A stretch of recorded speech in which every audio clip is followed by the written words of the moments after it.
दोस्तों आज हम स्पेशल वीडियो लेकर आए हैं आज़ाद और उसकी माँ के ऊपर। यह कहानी है सिर्फ 5 फीट ज़मीन और जगनानी देवी। अरे बुढ़िया, तू यहाँ ना आया कर। तेरा बेटा चोर डाकू था, इसलिए गोरों ने उसे मार दिया। जंगल में लकड़ी बीन रही एक मैली सी धोती में लिपटी बुजुर्ग महिला से वहाँ खड़े भील ने हंसते हुए कहा, नहीं चंदू ने आज़ादी के लिए कुर्बानी दी थी। बुजुर्ग औरत ने गर्व से कहा। उस बुजुर्ग औरत का नाम जगरानी देवी था और इन्होंने 5 बेटों को जन्म दिया था, जिसमें आखिरी बेटा कुछ दिन पहले ही शहीद हुआ था। उस बेटे को ये माँ प्यार से चंदू कहती थी और दुनिया उसे आज़ाद, जी हाँ, चंद्रशेखर आज़ाद के नाम से जानती थी। हिंदुस्तान आज़ाद हो चुका था। आज़ाद के मित्र सदाशिव राव एक दिन आज़ाद के माता पिता की खोज करते हुए उनके गांव पहुंचे। आज़ादी तो मिल गई थी, लेकिन बहुत कुछ ख़त्म हो चुका था। चंद्रशेखर आज़ाद की शहादत के कुछ वर्षों बाद उसके पिता की भी मृत्यु हो गई थी। आज़ाद के भाई की मृत्यु भी इससे पहले ही हो चुकी। अत्यंत निर्धनावस्था में उनके पिता की मृत्यु के पश्चात आज़ाद की निर्धन निराश्रित वृद्ध माताश्री इस वृद्धावस्था में भी किसी के आगे हाथ फैलाने के बजाय जंगलों में जाकर लकड़ी और गोबर बीन कर लाती तथा कंडे और लकड़ी बेचकर अपना पेट पालती रही। लेकिन वृद्ध होने के कारण इतना काम नहीं कर पाती कि भरपेट भोजन का प्रबंध कर सके।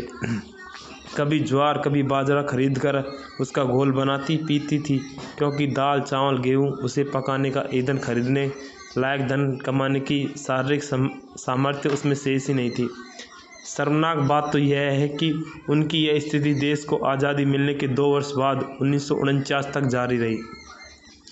चंद्रशेखर आज़ाद को दिए गए अपने एक वचन का वास्ता देकर सदाशिव जी उन्हें अपने साथ अपने घर झांसी लेकर आए। क्योंकि उनकी स्वयं की स्थिति अत्यंत जर्जर होने के कारण उनका घर बहुत छोटा था, अतः उन्होंने आज़ाद के ही एक अन्य मित्र भगवान दास माहौर के घर पर आज़ाद की माताश्री के रहने का प्रबंध किया और उनके अंतिम क्षणों तक उनकी सेवा की।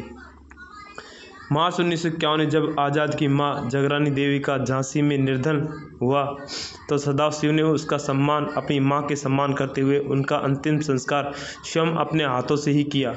आज़ाद की माताश्री के देहांत के पश्चात झांसी की जनता ने उनकी स्मृति में उनके नाम से एक सार्वजनिक स्थान पर पीठ का निर्माण किया। देश की तत्कालीन सरकार, प्रदेश में कांग्रेस की सरकार थी। मुख्यमंत्री थे गोविंद वल्लभ पंत ने निर्माण कार्य को झांसी की जनता द्वारा किया हुआ अवैध व गैर कानूनी कार्य घोषित कर दिया। किंतु झांसी के नागरिकों ने तत्कालीन सरकार के इस शासनादेश को महत्व नहीं देते हुए चंद्रशेखर आज़ाद की माताश्री की मूर्ति स्थापित करने का फैसला कर लिया।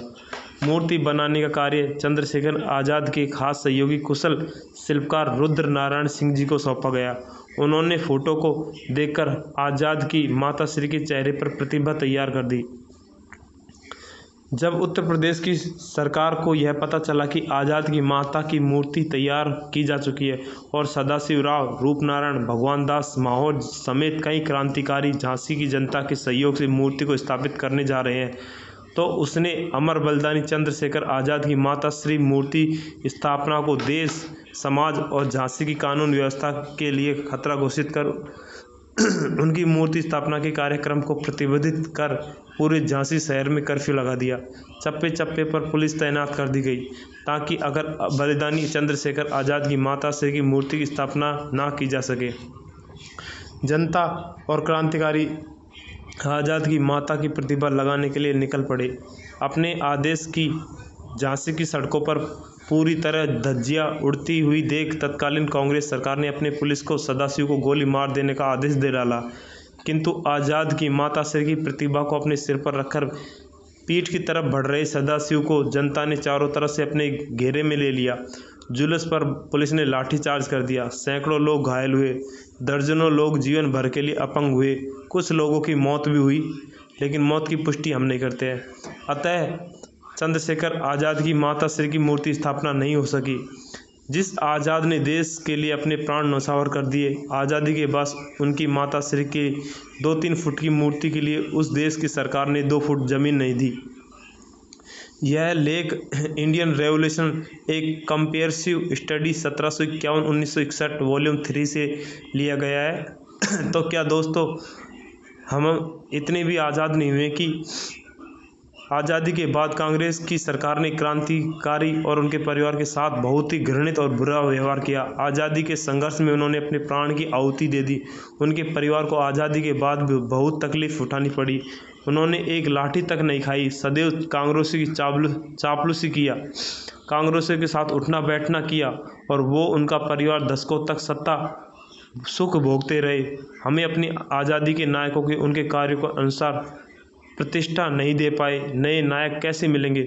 खुद से आज प्रश्न जरूर कीजिएगा और यह वीडियो अच्छा लगे तो लाइक एंड शेयर सब्सक्राइब जरूर कीजिएगा। धन्यवाद दोस्तों।